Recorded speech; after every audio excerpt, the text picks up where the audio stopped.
No? Ang daming ibon, no? Dito. Galing talaga, oh. Kala ko kay Dracula lang yan, eh. Sa taas ng building ko, oh. Yan, ang mga ibon dito. Parang sa horror movie ba na Dracula. Temang kalangitan, oh. Oh, ganda ng view, no? Oh. Hindi yung ingay nila. Yun, snowing time. Oh, grabe. Ang dami. Parang mga butete lang sa ilog, ah. Oh, kaya pala may mga hooks dito na bubuhay pa, eh. Kaya na kinakain ng kapwa nila ibon din. Tingnan yung langit. Oh.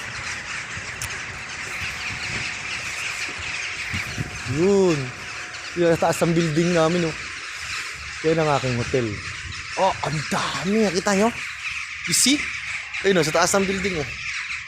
Ayun, oh. So, you see? I'm getting smoke outside. Because no smoke yan. Laki, oh. Oh, diba? Grabing ibon. Mga ibon yan. Bird.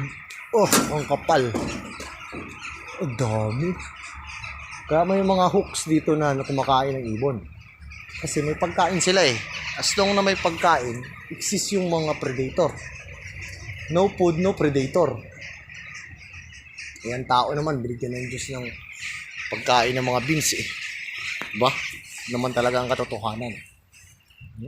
Yun, hindi mo, ayan natin naman.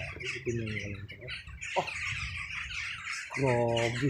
Gaitom, eh. I'm in Sweden. Okay, bye-bye. Alis na yan sila. Ayun po. Kumpulan mo pa. Akala mo maalis na, bye-bye. Oh, hindi pa rin namalis. Ang grabe. Ang ganda naman tingnan. Gino? Dami nila.